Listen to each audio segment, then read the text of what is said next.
Maayong hapon.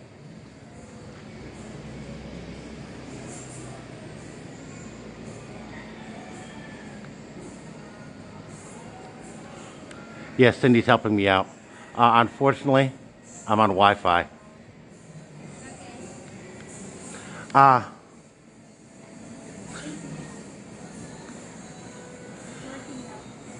Maayong gabi, maayong hapon, whatever. Maayong buntag, maayong hapon, maayong gabi. This is actually like the fourth time that I've tried this. Uh, it seems that I'm not doing a walking live stream after all. I'm outside, I'm out front. Hi, Brendan. Hey, Brendan, how you doing today? I tried to hook into my data stream, and it was down to like 800 baud a minute or a second. So it's dial-up rates at this point. Don't know what's going on with that. Even after coming outside, it popped up to 12 for a minute, but then went straight back down to like 854. So unfortunately, walking live stream just ain't gonna happen today. I am gonna stay out front for a minute just to kind of show everybody what's going on around here.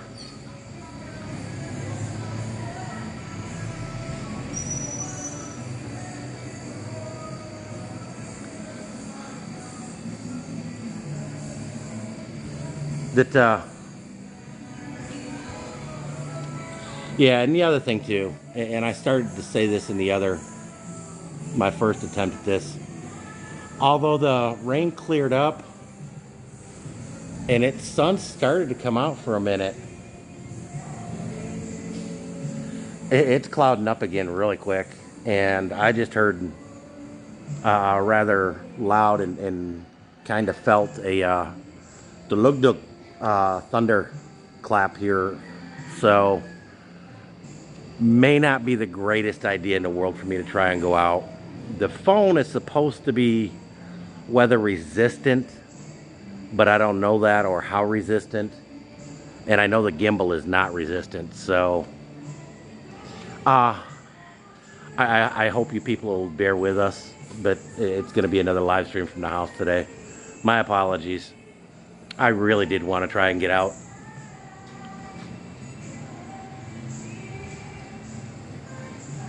That on a side note, the sun or the rain is actually cleaning sunshine up pretty well. That I was gonna take it out. I made comment the other day that I was gonna take it out and get a car wash, and then it started pouring, and the repeated rain is actually cleaned up sunshine pretty well. So, and here they don't give 7-day rain guarantees, especially when the weather looks like this all the time. I don't know if anybody's been following my Facebook posts, but there we go. Yeah, I'm still working on figuring out the gimbal. I'm actually making some progress on the garden. I'm only going to take the grass out to just the other side of this bush. The landlord and owner, matter of fact, it's starting to rain. The landlord and owner asked me to leave some of the grass so that when we left, he'd be able to let it grow back out.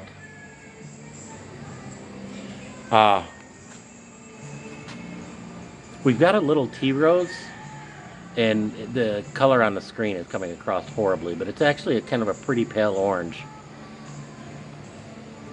We've got another one that had real pretty bright red flowers, but it hasn't bloomed since we got back, and I'm probably going to wind up screening the soil. There we go. I'm probably going to wind up screening the soil. I don't know if you can see it, and I need to get inside before it gets too wet here. The phone's starting to get some pretty heavy raindrops. But yeah, it's got pretty rocky soil here. And if you guys remember in The guys have been watching frequently.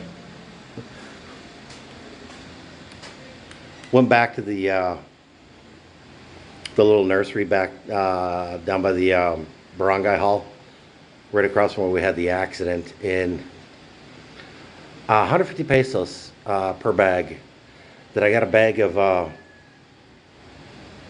it's rice hulls that they're calling it a soil additive, and kind of like vermiculite, and that they call it black soil. It's topsoil. And so for 150 pesos each, I figured, what the heck, I can do that. And even with taking out the, yeah, you can see it. I don't know if you can see it. Let's see if I can get something on here. Yeah, you can see it's starting to rain. Starting to rain pretty decent. So obviously it's just as well I didn't get out there, get too far away, and have the rain start.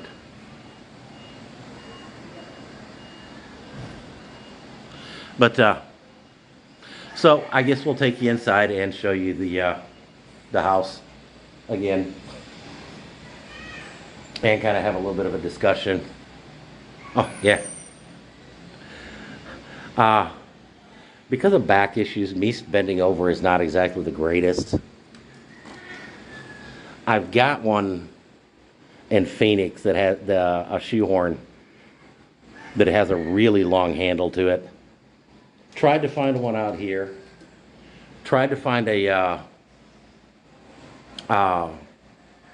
somebody that works with bamboo and see if they could do.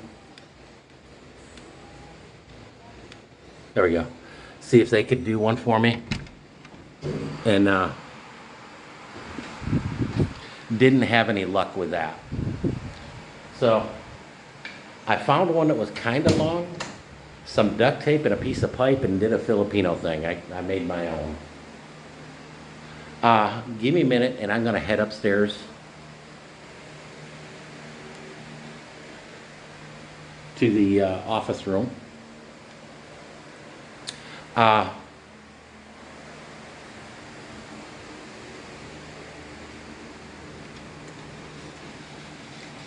Let's see if I can do this. Hey, Mr. Daniel, how you doing today? Yeah, the rain's back. So we're not heading out after all. I don't know how well you guys can see. But yeah, it's starting to come down. It's not hard, but hard enough I don't want to risk it. But yeah, this is a little outdoor area that we've got that's hooked into the house. Yeah, it pretty much never fails. Whenever you want to try and do something like that, it happens. That's our main entryway. That's where we were just at. And that's our kitchen. I don't know if you guys have ever had that, but Filipinos call that and that a stove. So when we moved in, we had to buy our own stove. And then when I took a look at the setup, because I'm thinking of a stove as having an oven attached to it, I asked where you put it, and they said set it on the, and that's when I realized we were talking about two different things. We did get a microwave. I do like the microwave here. It's a 220 microwave. So I don't know what the wattage is, but it's got to be pretty good. It'll cook. It'll pop a bag of popcorn in about 45 to 90 seconds. And I did get my oven. I got my toaster oven. Again, it's a 220 oven, so it heats up pretty quick and does a pretty decent job. We've done pork chops, we've done chicken and a few other things in there. I've baked a cake in there.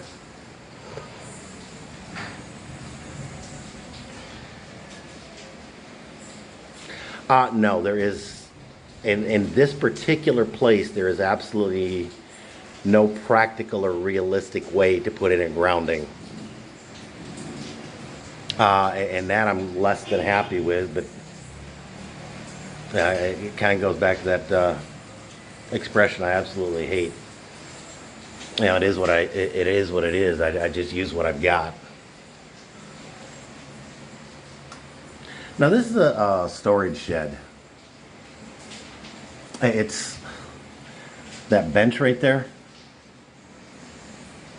It is supposed to be a bed. That they actually call this a maid's quarters. This room is barely big enough to change your mind in, let alone actually live in, but I guess a lot of people do. No, that there was not a grounding plug, Daniel.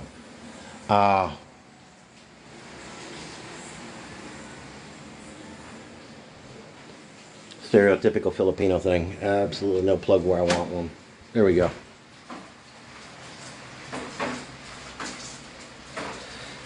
And this is something that kind of freaked me out when I first saw it. Every outlet in the house looks exactly like that.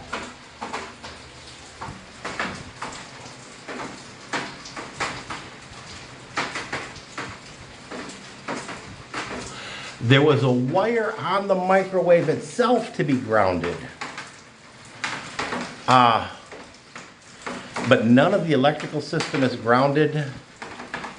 And shy of like coming out here and driving in a grounding rod, I've got no way of realistically putting one in.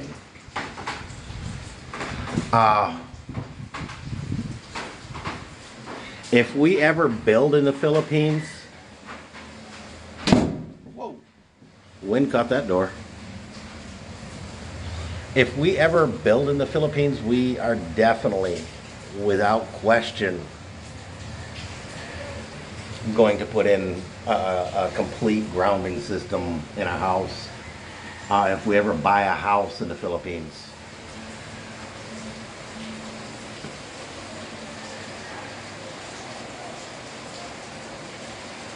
We will put in a grounding system. And Brandon, that's exactly what I plan on doing if we build. It's just to ground everything to the rebar. There's a good chance we may do a native style amakan house that the knee wall up to like 3-4 feet, and then a makan up all the way up, the rest of the way up. So we'll have a means to tie in grounding. And Daniel, I actually checked the panel. Our panel is even grounded. That one freaked me out, and I'm not terribly happy, but it's life in the Philippines. I guess that's pretty common here. A gentleman down in Mindanao, our Mindanao Dream, I actually asked him about that because that's exactly what he's doing, is rebuilding a house. But they've got a very nice house down there, and I asked him about it. And he had to go back in and put a grounding system in, but he put a correct, complete grounding system in. Matter of fact, he's even got some GFI plugs that he's put in because of that. Our laundry, that we don't, Cindy and I don't, but Mama and Papa do laundry by hand every day. And so that's what they used to put it out. And right there. And I don't see any over there. They do laundry every day. They do laundry every few days. And do the same exact thing. It rained off and on all day yesterday. Now, this house,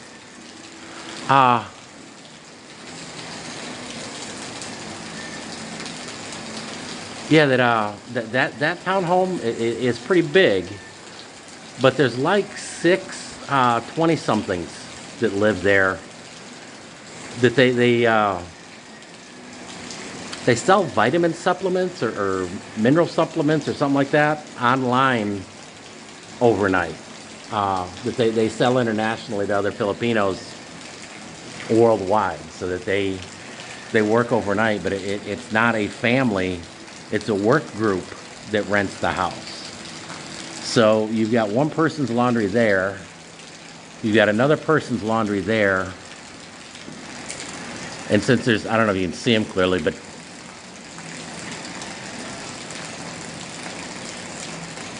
oh, I need to back up to that comment.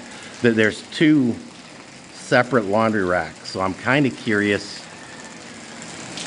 if it may not be two different people doing laundry. Okay, morning, Mr. Steven, there we go. Morning, this is our Philippines. Where exactly in western New York is flooded? That's my hometown.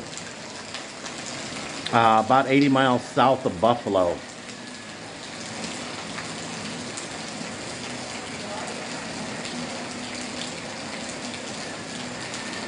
I'm not, Daniel, I'm not exactly sure what they're selling. That the compound owner and I got into a discussion about it. Just because that's so unusual from at least an American, if not a Western perspective. Oh dear. I'm going to have to ask my sister about that. We still got some Churchill kid that she keeps in contact that live in Bath, New York.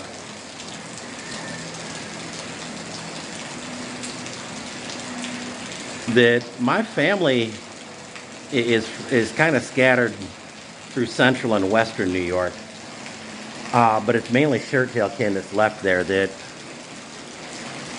I was the last of the immediate family, the 5 siblings to leave western New York. Oh, dude, get a beef on wick.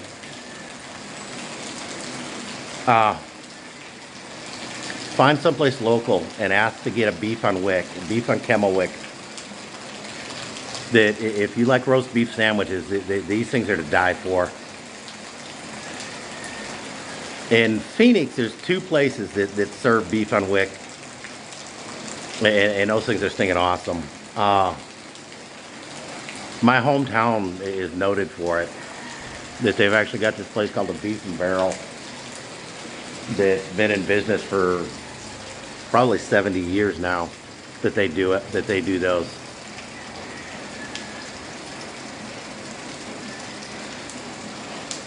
And if you can find a hot dog cart or something like that, try a White Hot. That they're really good. But they're more of a central New York thing. I'm not terribly sure if they're going to be in Buffalo. If you ever get it by Syracuse, Rochester, try some. They're great. And this is actually a good time of year to be in Buffalo. That the weather's not too bad. It's nice and warm and usually cools off at night. But and you're not dealing with snow by the feet.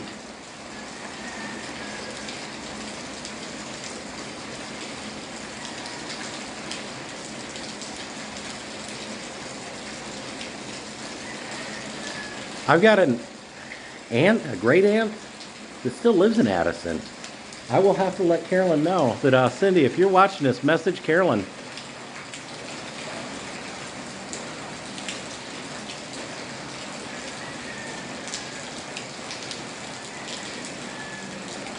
I know $3.90, but I'm not sure 20.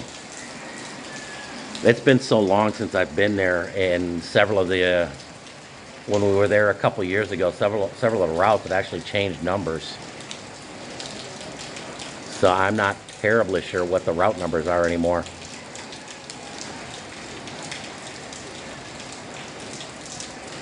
But they're liable to have weather like this. That it's not uncommon in western New York for it to rain for a day or two. I think I've seen more rain this week than I have in the last 3 years in Phoenix. Although the winter,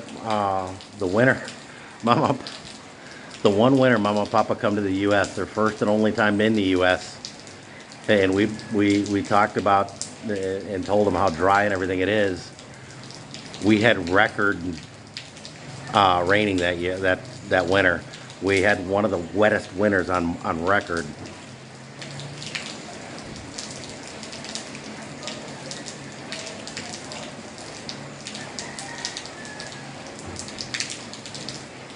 That I've heard, Brandon, I've heard about that in Phoenix. That you guys are getting some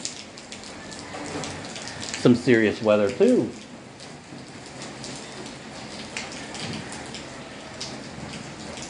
I heard Cindy behind me.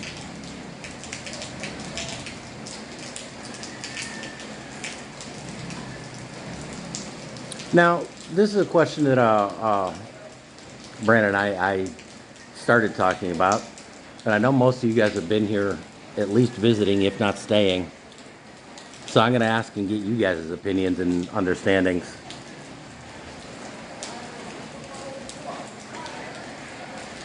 Oh wow, we move and we finally get a decent monsoon season. Oh boy, that's typical. That's my luck all through and through.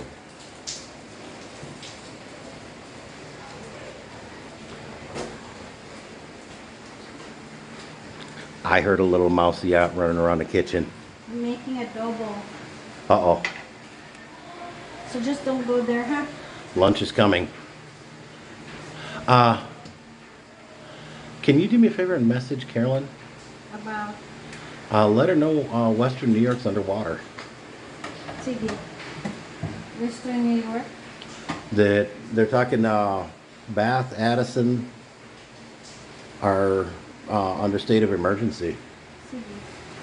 Honestly. Brandon said there's flash floods all over Chicken or Manuk or Manok. Manuk. Yeah, making adobo for lunch. That but Addison, Bath, Steuben County, all of that's underwater. Western New York. Western New York. You can make your best attempt at spelling it, but Steuben County is under state of emergency and evacuation. Sige. Thank you. My sister knows way more of the people back there than I do, and so that's what I was asking Cindy to do. Give me a minute and I'll do it. Huh? Oh, no worries, not it ain't gotta be done this second. Sige. That I'm just kind of wandering around and showing the guys the rain. Okay.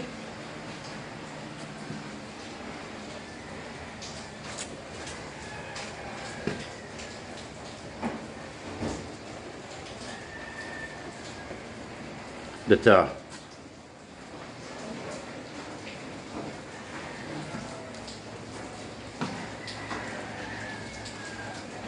I love the rain here. That especially after coming from the desert Southwest for the last 30 years, and this is something I kind of got talking with the owner of this place.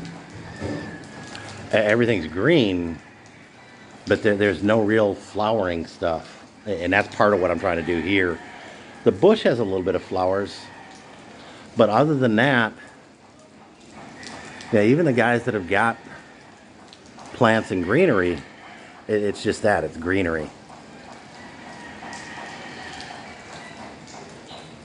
Oh, I just saw a good flash of lightning. There it is.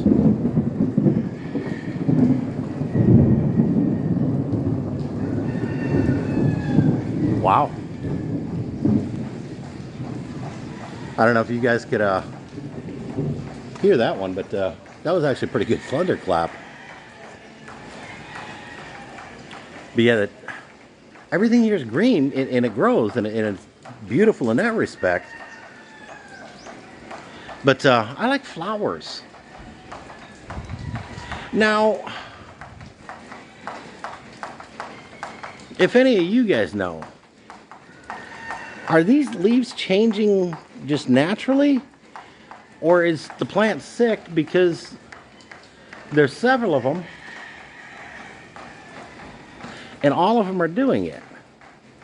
So is it kind of like a poinsettia that changes color periodically? That's and this is actually kind of cool too. I come out here and lo and behold, they're growing cactus. There it is. They got I think they call those Christmas cactus that they've done. But yeah, yeah, They've got a huge prickly pear here. And I've seen prickly pear. Oh yeah, they do have their laundry out. I've seen people grow prickly pear here. And prickly pear and cholla are kind of like the dandelion of the desert. That they grow anywhere and everywhere. The cold, sun, dry, wet don't really seem to bother them. You know, until you get into friggin' bayou type. That this plant is kind of cool, but it doesn't change color until it gets really big.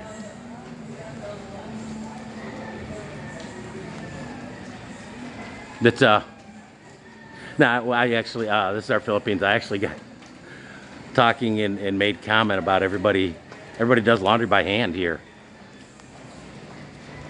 I was showing our laundry racks that Papa made,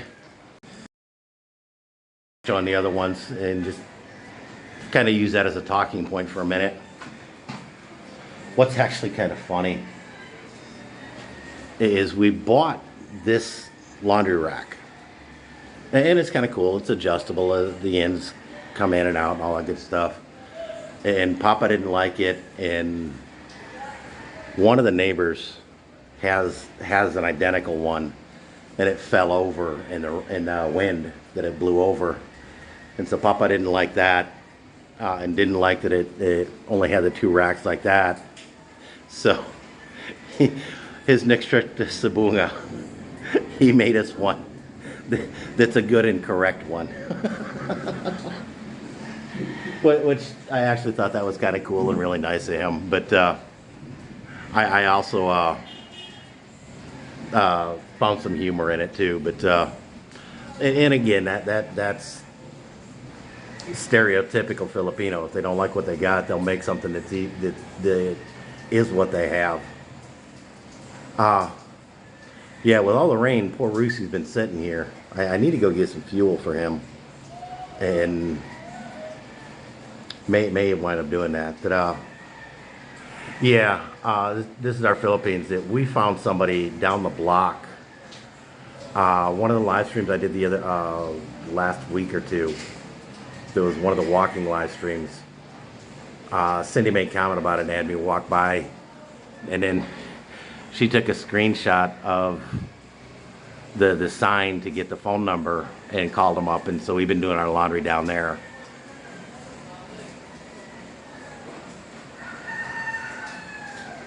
Okay, I missed that comment.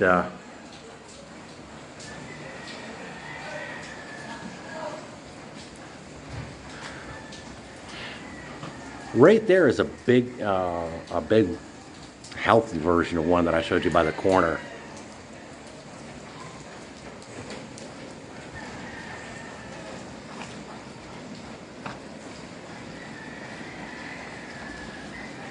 And these, I don't know what it is. That Danielle, you can show Yara and see what she knows or says of it. But yeah, some of the outer leaves, and enough of them to say that it may be just a natural thing, are turning bright red here in the last few days. These are kind of orangish green red, greenish orange. Yeah. I'm not terribly sure how to describe that color. But yeah, it's actually kind of cool. I don't mind the looks of it, other than it's a little bit too big for what I've kind of envisioned over there. I'm going to find out how waterproof this gimbal is, at least a little bit, or weatherproof it is, just to check it out. But yeah, there's several of these in this little compound.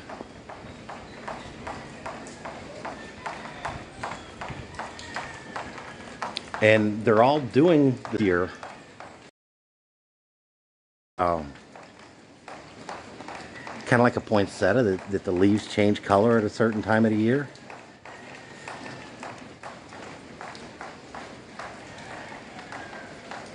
Because like I say, these two that are really healthy, a lot of the leaves are changing. This one is pretty healthy, same thing. That one, it looks like it might be a little bit of struggling, a little bit of, it spreads like a disease would. Kind of like these are. This person was a doctor, and that they just recently moved out, that during the COVID epidemic, that they managed to pick up a piece of land pretty inexpensively and built a house quickly on it. Yeah, it's coming down a little bit better.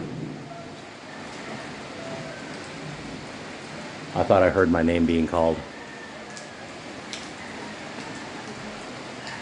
But so yeah, they moved out and moved into their own house, and a lot of the plants that they had just aren't getting taken care of like they were.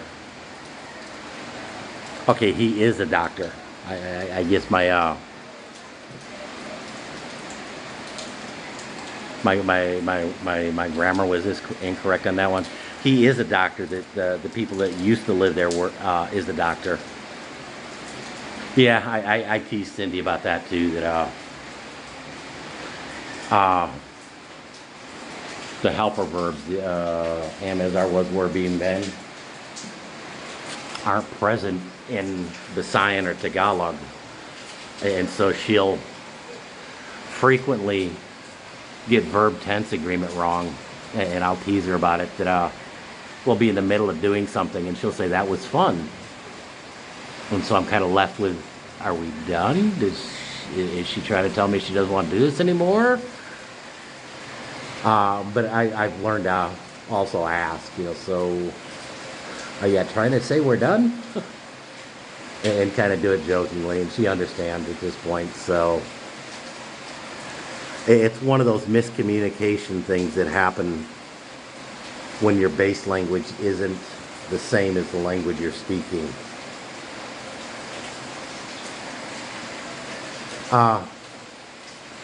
Now, like I started to say a few minutes ago, several of you guys have been over here, and I'm kind of curious about your experiences.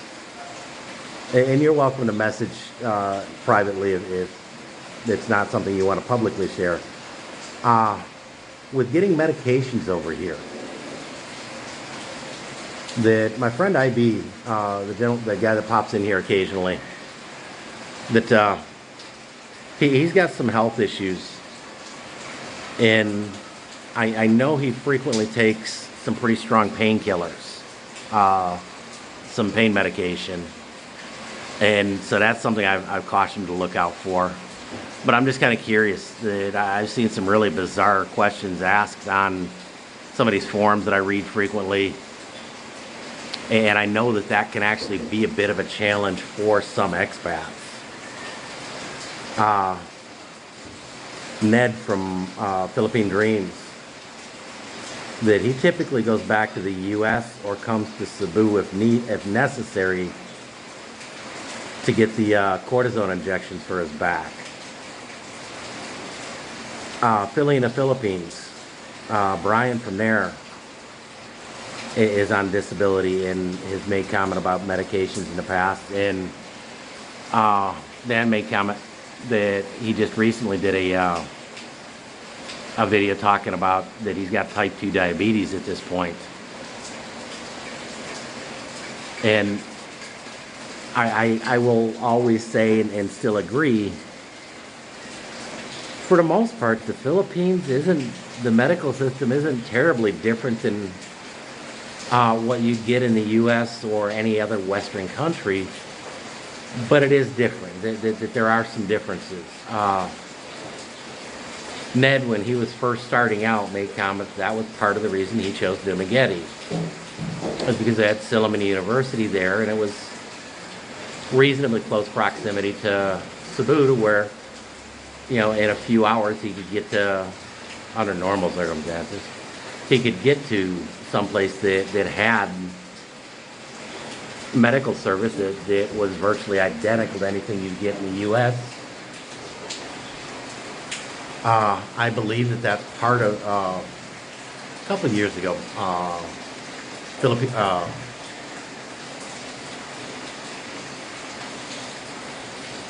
he gave a hey Marlene Paul, how you doing today? I hear you get a little wet there in Phoenix. A couple of years ago, Philippine Billy in the Philippines did a video. He did a couple videos. It was he did it as a series, kind of two or three together, explaining about his process of moving permanently to the Philippines. And he came for a while, and then wound up going back. And I didn't realize that for the life of me, I can't think of his wife's name, but that they lived in the U.S. for a while. And then her dad was having some issues, and they had talked about it, and so they decided to move back and just move back. And he sold everything and left. Not all prescription drugs are available over here. Some of the over-the-counter drugs are just flat out aren't available over here. Between the smoking and the allergy and sinus issues, I like Advil Cold and Sinus. It works really great when I get some of the stupid sinus headaches. And I found out the hard way that pseudoephedrine is not available in the Philippines with or without a prescription. They've got something else that is available that's an antihistamine decongestant that worked well for me that the pharmacist recommended. But as far as trying to get something like Advil Cold and Sinus or Tylenol Cold and Sinus or something like that, not happening. I've known, I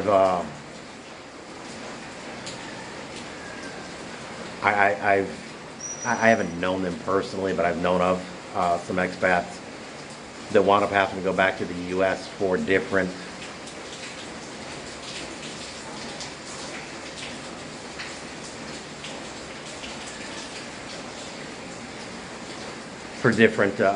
cancer treatments because of the narcotic painkillers that are given that just are not available here. Although I guess they are starting to get very limitedly available through certain pharmacies, through certain doctors that are allowed to prescribe and such, but they're extremely difficult to get and nearly impossible to get outside of a hospital environment. But yeah, like some acid reflux stuff and some other, you may not be able to get the same thing, but you can get something very similar. Cindy had a birth control that she liked.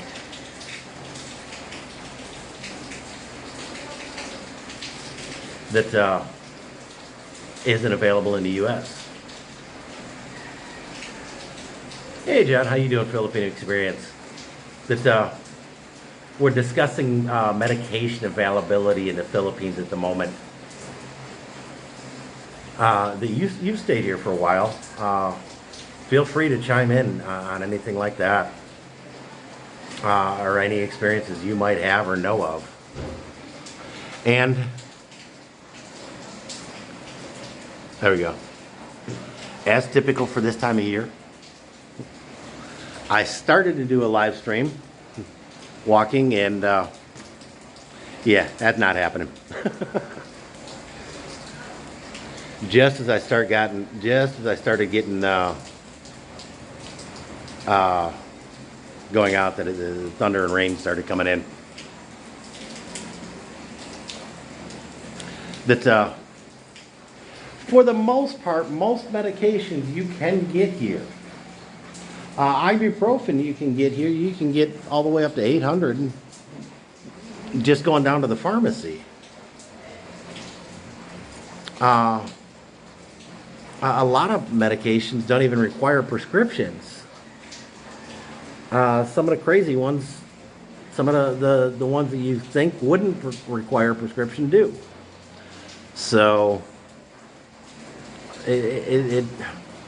but bottom line, generally most medications are available. I've heard of people with certain heart medication isn't available here. And so I'm going to have IB come up with a list of meds. And my sister, uh-oh.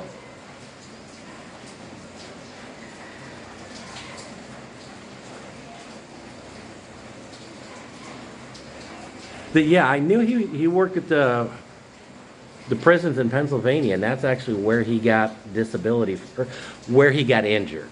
I believe he is on disability, but I am not 100% sure. He may have just wound up taking pension a little bit early.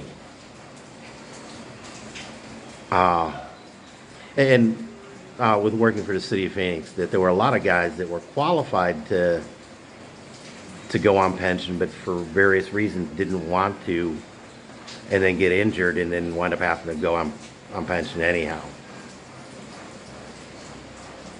So I'm not terribly sure which is his particular case. And I don't know that he's a vet, but I kind of think that he may be, but I'm not positive. That's Brian from Philly in the Philippines.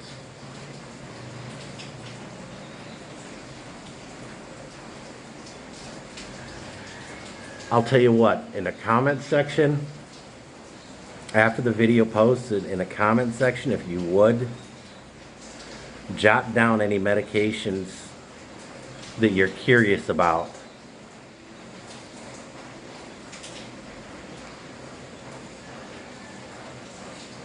And I will start trying to do some research that I'm pulling a name blank. Amazing Philippines.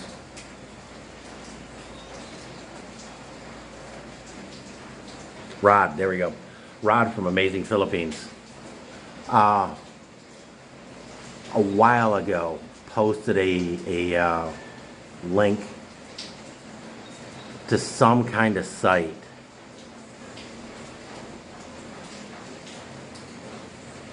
that had the availability of medications in the Philippines and where to go get them.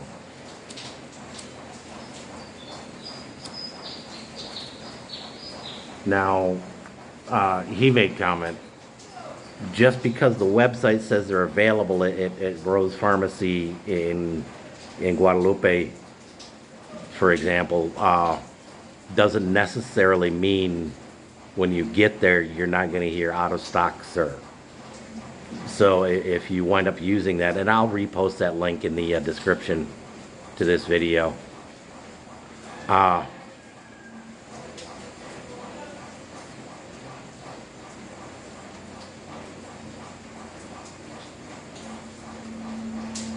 have never seen Pepto-Bismol here.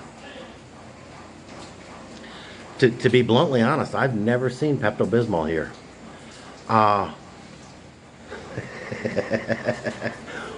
When Cindy got pregnant at Landers, had Tums in the big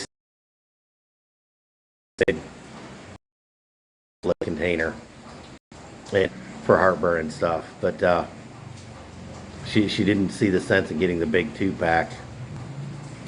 After she got pregnant, I just picked them up and didn't give her a choice.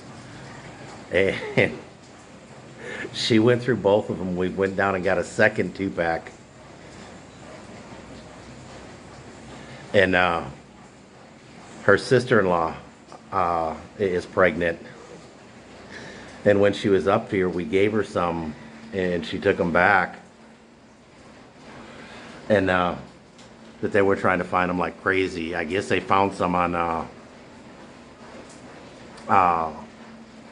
Lazada, but it's going to be like a 3-week delivery period for them. So Cindy sent them some down through LBC Express to get there same day. Now, I don't know if you can get ammonium AD here, because I've actually had the exact opposite problem. I think there's something, food or something like that, but I've always had the exact opposite problem. I can find, well, drank 3-4 glasses of Buko juice, and it produces the same effects as X-Lax. But yeah, I've needed more of the X-Lax type stuff when I've needed it here. So far, I haven't had to have any. But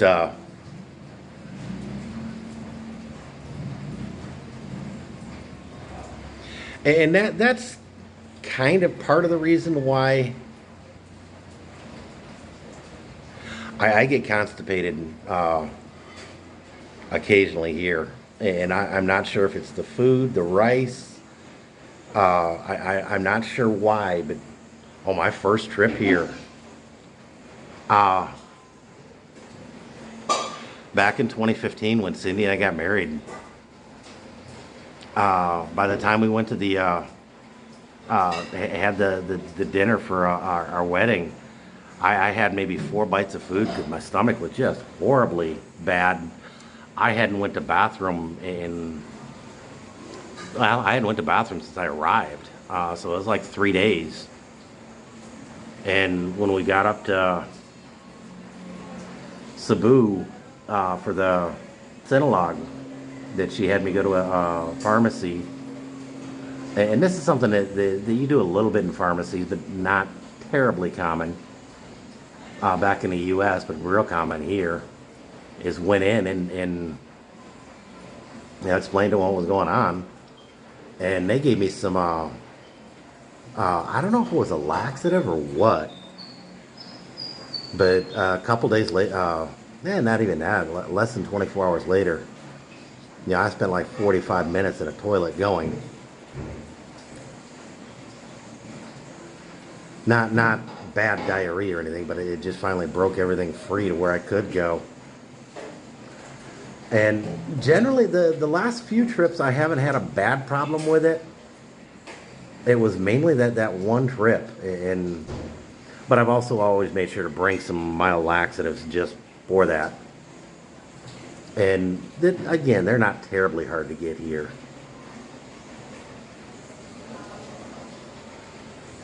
And Daniel, I think that may be exactly what it is. Change of food and environment real quick. And that trip, the 2015 trip, was the first time I'd ever been outside of North America. That we've got a friend of ours, Zenny, that she was born and raised here. She didn't immigrate until later in life, and but had been in the U.S. for 20, 30 years, and went back and got horribly to the point of being hospitalized sick. And so that was her first, last, and only trip back to the Philippines. And her family definitely understands.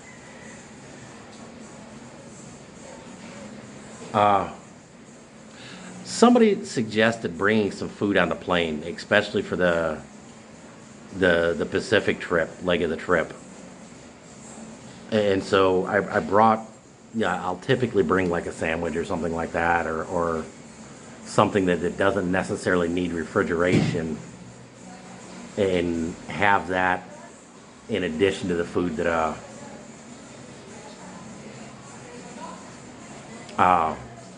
the airlines serve. And I don't know if that's helping or just psychological or what, but I ain't had a problem, so I'll keep doing that. Yeah, this is our Philippines. We got some bad lechon from a public market when we got here. Not too long after we got here. And yeah, there were like 6 people fighting over the toilet for a couple, 3 days.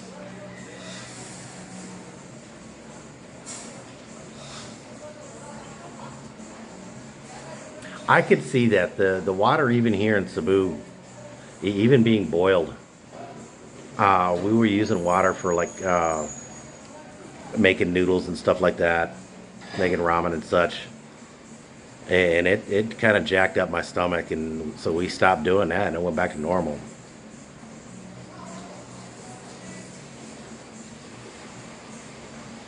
Knock on wood, I've never had food poisoning in the U.S. That was my first time with it.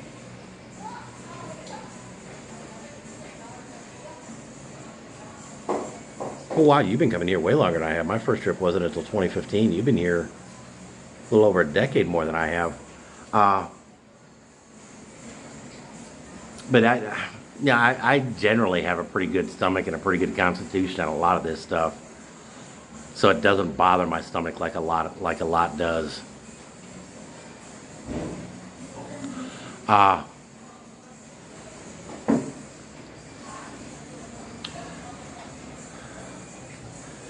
that I will still put that link in the description at the end, and for the medical supply, the medicine supply, whatever you want to call it, and if any of you guys have curiosity about whether or not some medications can be got, please don't hesitate. Oh, good grief, that wouldn't have been cool at all. Not only have I never gotten food poisoning, I definitely haven't gotten it that bad. Well, other than that one time in Sabunga, I've definitely never gotten it that bad. But I've heard of more than one person getting food poisoning here that put them in a hospital. Uh,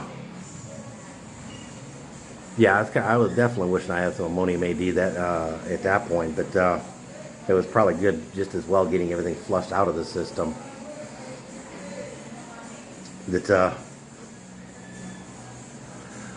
uh, Cindy's parents have a traditional toilet that that one that doesn't have tank or anything else, and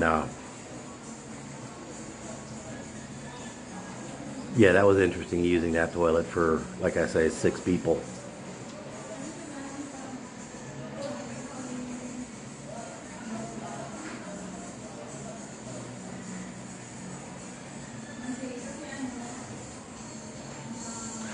Now that's this is our Philippines. I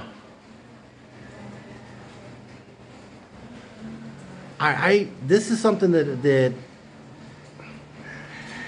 bothers me, scares me, worries me, concerns me, however you want to put that one. Her parent, Cindy, was pretty bad about this to begin with. Her parents are pretty bad about it, but nobody seems to get sick. I don't get that. But a lot of times, the food that's left over, they just leave out. They put one of those fly nets over it so that the flies and stuff don't get in it, and we'll just leave the food out. And you have it the next meal and the next meal until it's gone. So, yeah, I've never seen that. And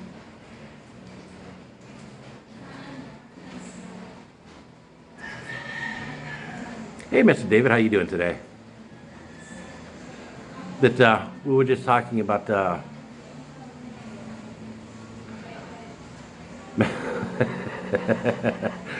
medications in the Philippines, and we got into a discussion about food poisoning in the Philippines.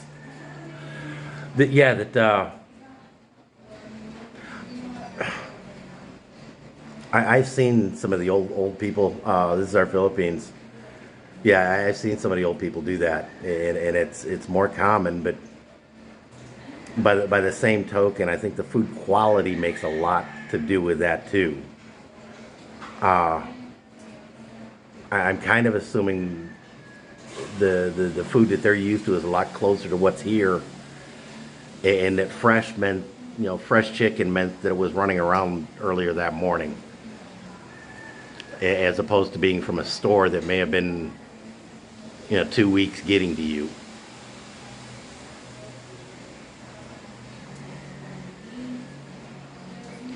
Uh, that Cindy will leave rice out for a day and generally not have a problem with it. Her parents, that they'll leave rice out for, that they'll make up a bunch in the morning and just make up a little bit more as needed for the meals, and it seemed to go fine. Uh, Now, real bad temperature changes, David. Real bad temperature changes can screw up your body system and maybe not make you sick, but definitely lower your resistance enough to allow you to be sick, and that's a huge thing. Uh,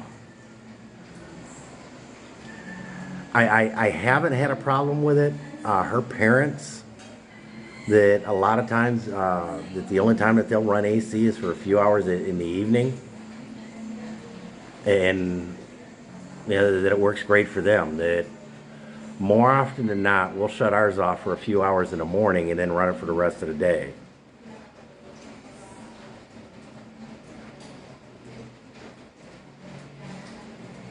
And her parents will do that too. That whatever's left over will be cooked up into garlic rice the next morning, and that typically finishes up what's left over. That they will frequently make a little bit, if they're running a little bit low, they'll frequently make a little bit extra for dinner just for that purpose.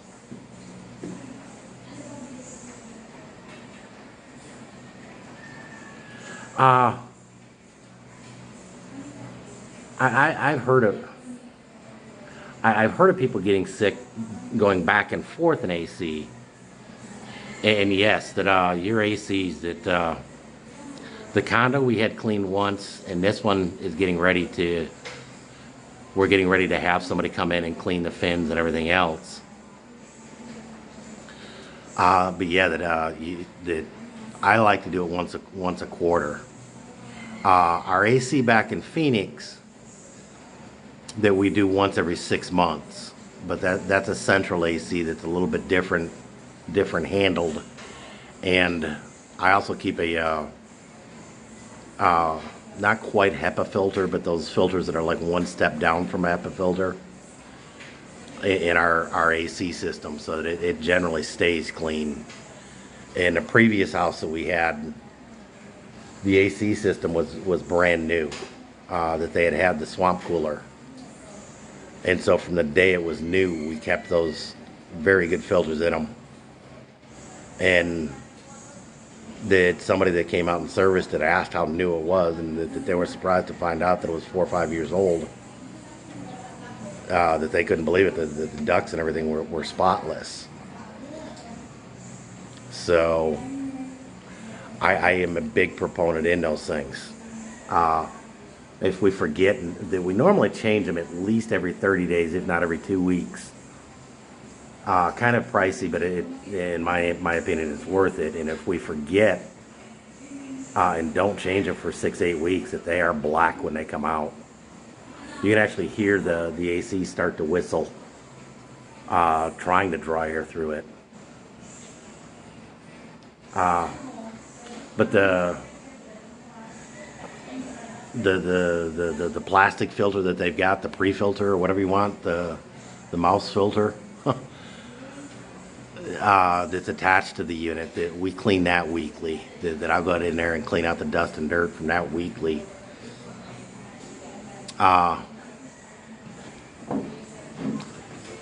Before I log off, I don't know if Cindy's going to be upset with me over this one or not, but we've got a fan. We've got 2 fans. And I don't know what it is, but this fan, where it's at, because it's drawing air from here or what, I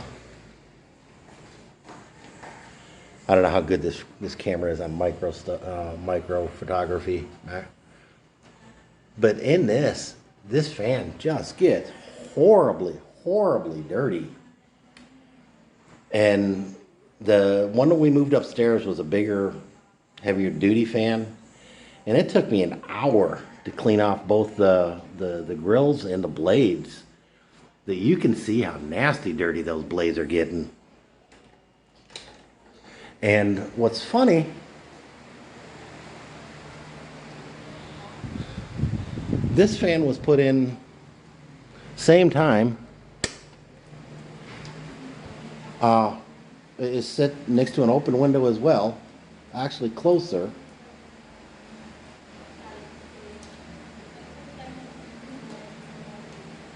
And it's nowhere near as bad. That one probably could stand a cleaning, but it's not required like the other one is. Now,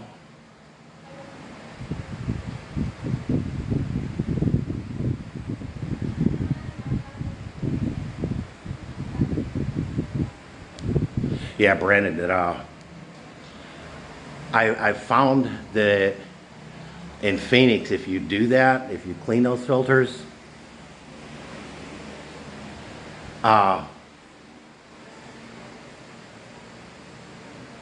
if you clean those filters and change them regularly, the AC doesn't work anywhere near as hard. And since it's not working as hard, it's not drinking down the electricity like it normally would. And so that helps. That our electric bill, that like I say, we've got 960, 980 square foot house, and a fairly 2.5 ton AC. But you know, fairly small AC because of it. And our electric bills are about $250 during the summer. During the winter, when it's over in heat mode, our electric bills, and we've got electric water as well, that we don't have gas at all. But during the winter, our bills are about 110 bucks. That it literally doubles during the summer. Yeah, kind of peaking out that I've wanted to get down to Wilcon for a week now, but it's been raining off and on, and does so bad enough that there's an underpass that I got to go through that tends to flood, and so I'm been putting it off and putting it off. Fortunately, the kitchen light is started to work again, so that's one less thing.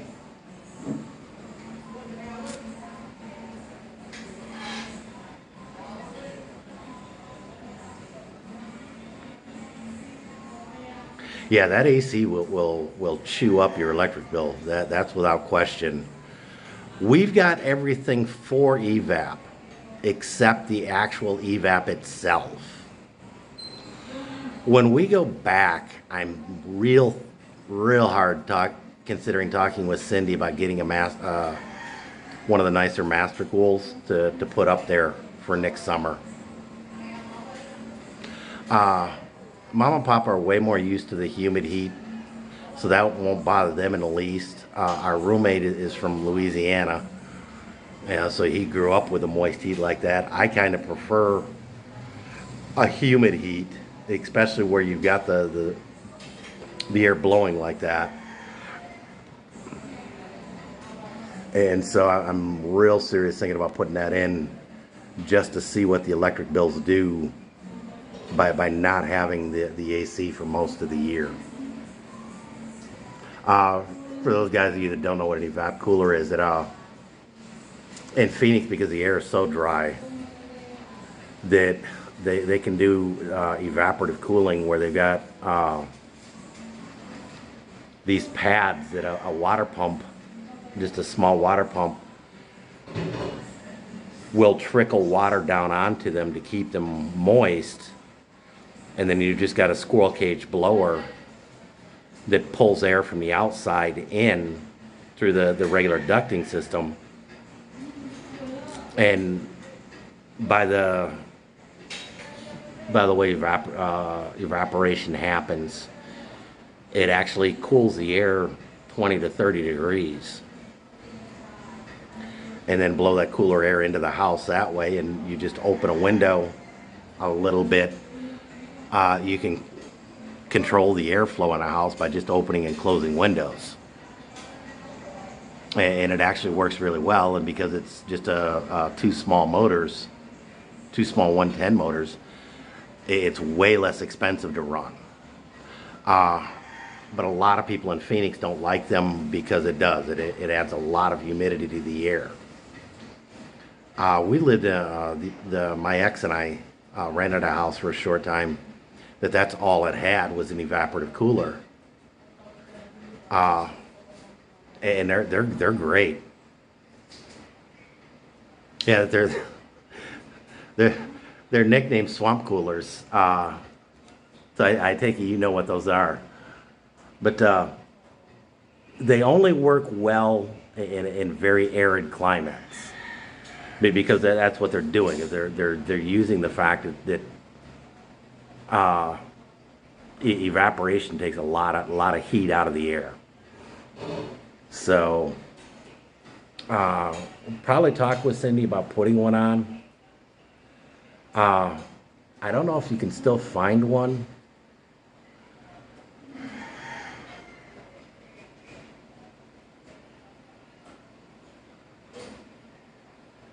That I actually picked up one from not a window unit, but a small shop unit. I actually picked it up from True Value on 19th and Union Hills, and they were having a closeout on them, and I got one for like $60. So that thing is great. Daniel, they are the proper name for them is an evaporative cooler. In really dry environments, like Arizona, Phoenix in particular, that there's a real thick pad, like about 2 inches thick, that I don't even know what to describe it. Some of them are paper, most of them are like a mesh, like a fiber mesh that will absorb water. And there's a water pump that will pump water on these pads. And then inside you've got a big squirrel cage fan that sucks that air in and blows it into the house. And with the way evaporation works, it'll cool the air by 20 degrees or more. And it's an inexpensive, low-tech way of providing cooling when it's a really arid environment. But you have to be in a really arid environment for it to work well. And you know that it's just a cool way of doing it, an expensive way of doing it. That my father, back in when I was a little kid, used to show me to wrap a wet towel around a canteen, and you could put it out the window of a car or something like that, and it would keep the canteen cold. And it was doing the same exact thing for the evaporation from the towel, but it worked. It was just a low-tech way of doing it.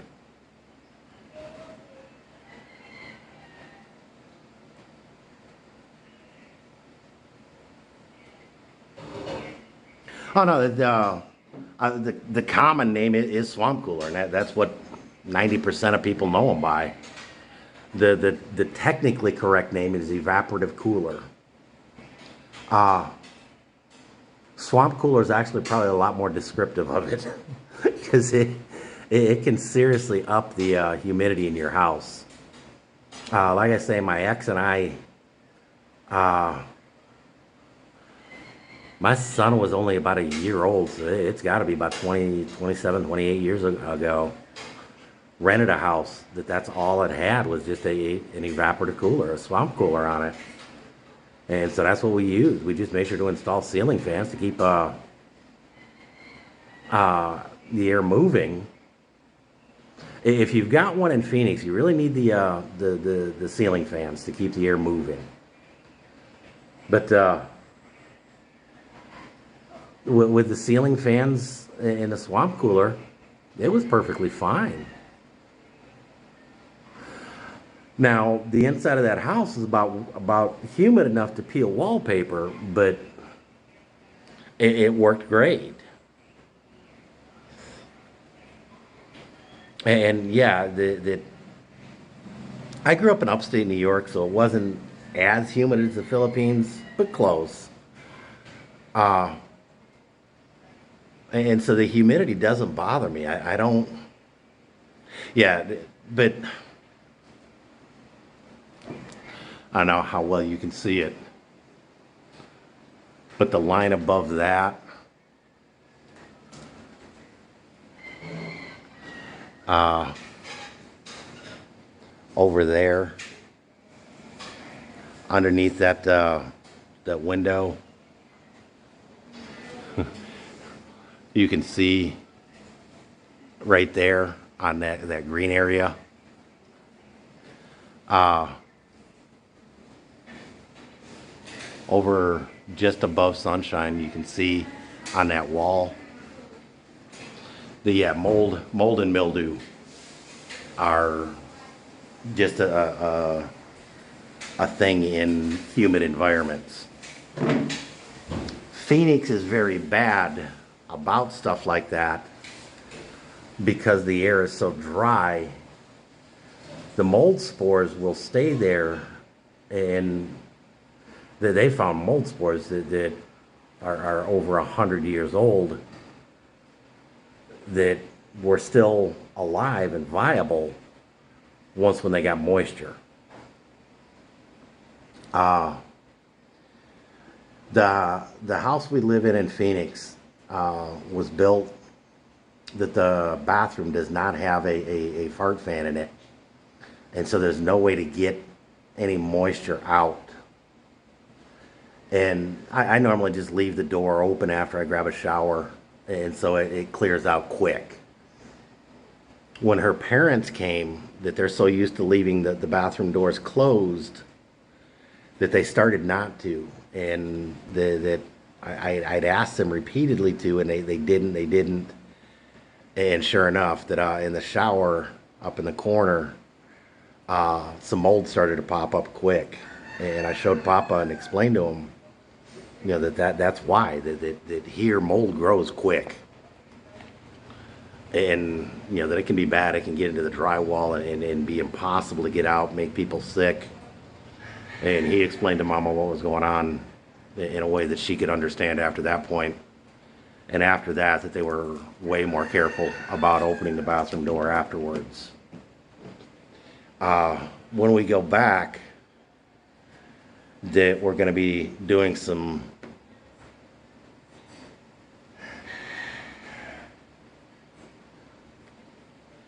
remodeling and stuff like that, and I will probably add in a heater fan, light heater fan combo. And at that point, I'll just pop a hole in the ceiling big enough to go straight up and vent it. I'm not entirely sure. It might be. It might be fungus as well. Fungus is real common here. And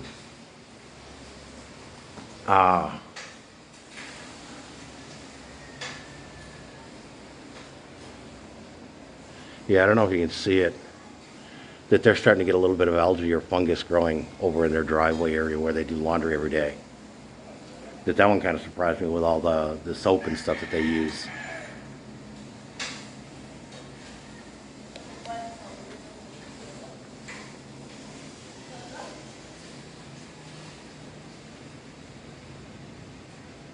And that's David, that's actually what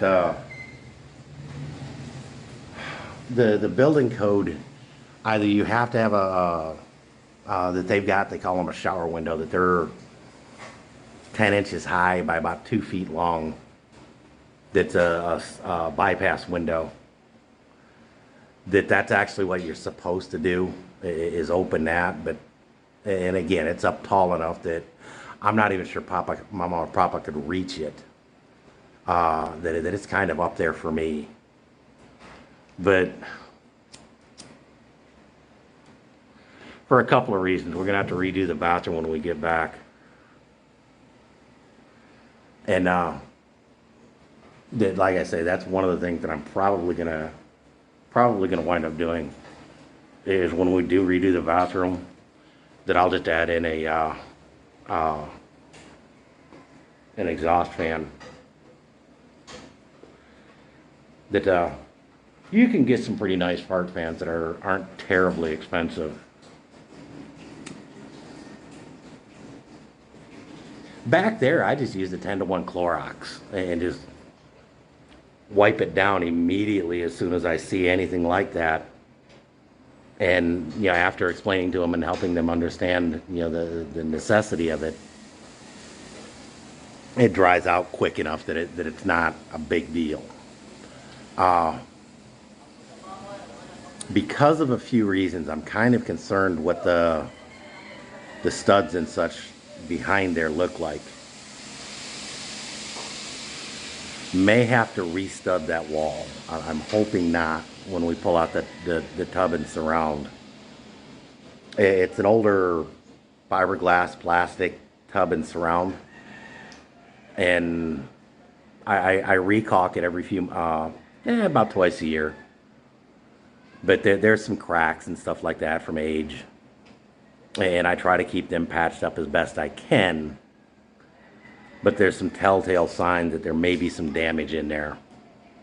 A friend of mine's a plumber, and that he runs a small plumbing company, and so I have him give me a hand getting the bathtub out and reinstalled. And depending on what's behind it, when we get it tore open, it's going to have to depend on how extensive of repairs we need to do. Unfortunately, there's only one bathroom, and so depending on how long it's down will depend on what we're going to have to do. In the neighborhood, we have 4 or 5 Filipino friends that Mama, Papa, Cindy, Pumpkin could all go stay with. Stay at a couple different places if need be, and deal with that. And I have no problem with a bucket bath. And so, other than squatting and pooping, being without a bathroom for a day or two is not going to bother me. And like I say, that before we take anything out, we would have everything there ready to go back in. In case you're wondering why I back up so often, again, my vision just ain't what it used to be, so I need to get a little bit darker environment to read.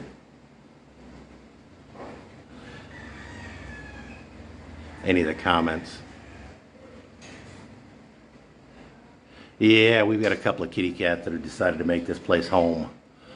Not in love with them, and between you, me, and the phone, I've thought about putting a couple of radiator fluid laced cans of tuna out. Not a cat person at all.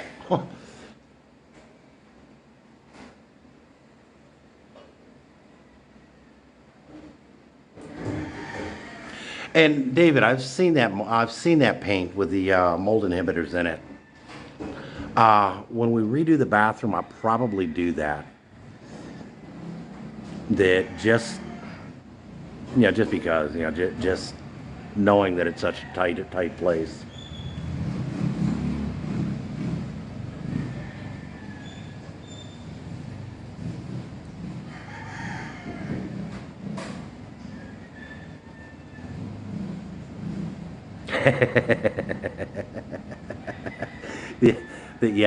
I'm more on the slick type means, but David or Daniel, a slingshot may not be a bad idea. Although I've got quite a few neighbors that may have a disagreement with that, so I would never do that to a poor cat, though. The radiator thing. Although back in Phoenix, it came really close. that during the real estate bust, that there were a bunch of people that left cats get feral, and this is an issue I've got with regulations back in the States and Phoenix in particular. Animal Services will come out and trap a feral dog, but a feral cat they won't come and do anything for. And so much to the disgust of a couple neighbors, and I've got a friend of mine that works for the Game and Fish, and I double checked with him about trapping within the city limits, and he told me what to do, and I found yeah, there goes kitty cat. That there's not a whole lot we can do to keep them out. I got a couple of the Have a Heart traps, the live traps. His big cautioning was that cats will come back. Cats will come back horribly. And I don't think we've had a problem with them coming back with what I've done, because I released them in an area where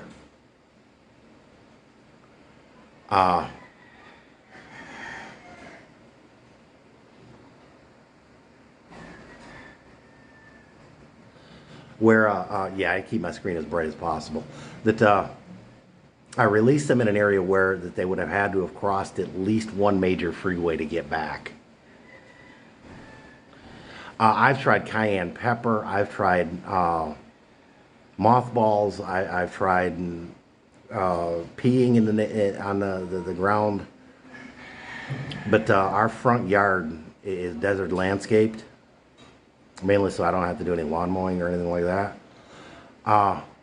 Then yards are Brandon, you can testify to this one if you've got a lawn or know somebody that does, that lawns are horribly expensive there. That they need to be watered too frequently and too heavily.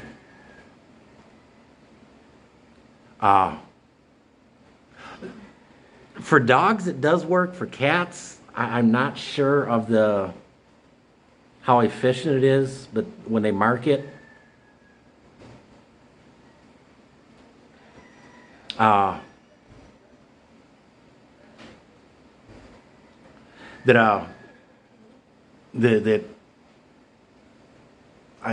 it sometimes works. It kept them out of our backyard.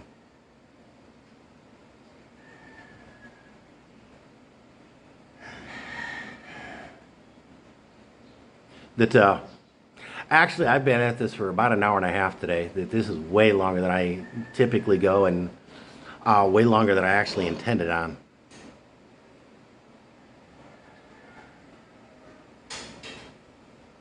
Now, I've thought about this.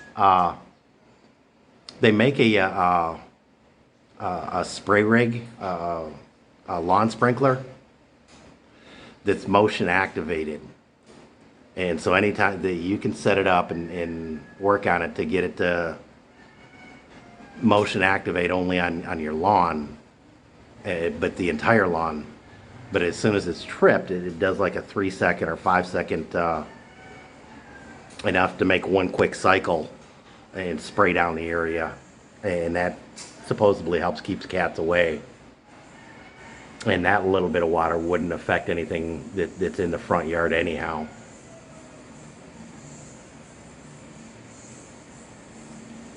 That I wouldn't mind doing the siren, but I could see the cats getting used to it real quick.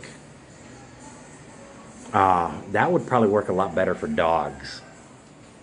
And a lawn, I think, would probably be a little bit more for dogs. Kind of. David, the ant problem. One of you guys made a comment about some kind of bait.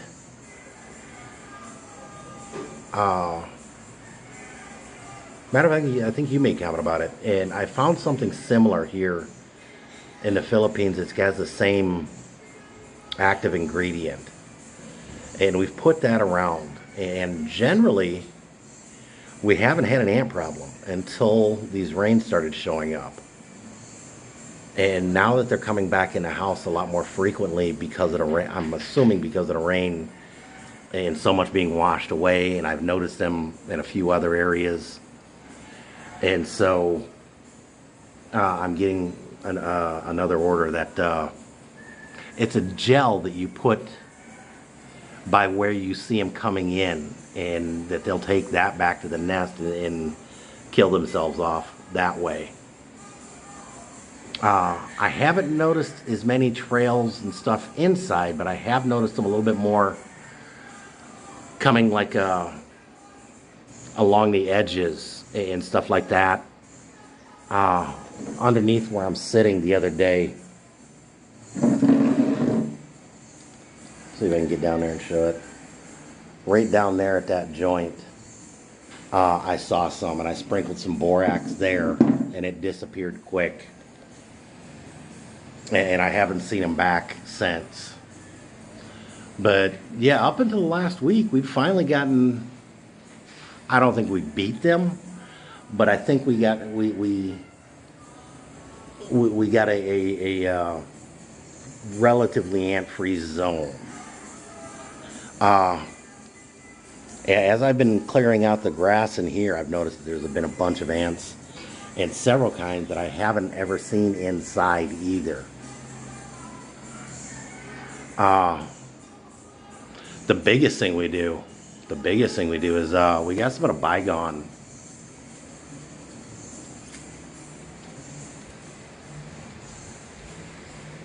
There we go.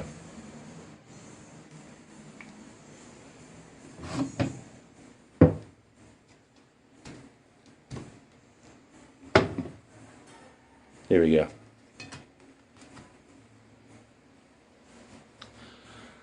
We got some bygone that's odorless and some bygone that's got citrus scent to it. The citrus scent is extremely strong. That only gets used outside. This we've got, and that gets used inside because it's supposedly odorless.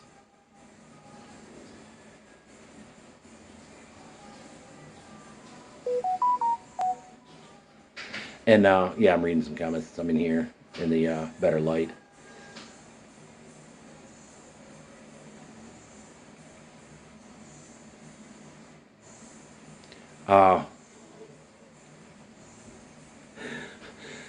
Make a cat bark like a dog. Is this like a gender identity issue?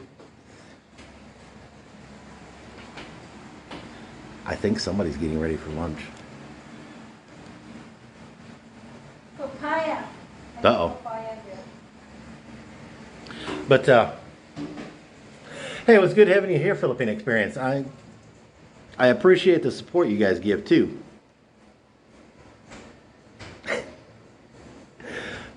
Tell them be careful, be gentle on the probe issues. But actually, I am going to get going too. That I've got a few things that I kind of wanted to get done, and Cindy tipped me off to Google Calendar, and I've actually started scheduling my day the night before, and so I've got a few things that I need to get done that's on my calendar to my big to-do list. So as soon as I get in here, I'll make her go with us too.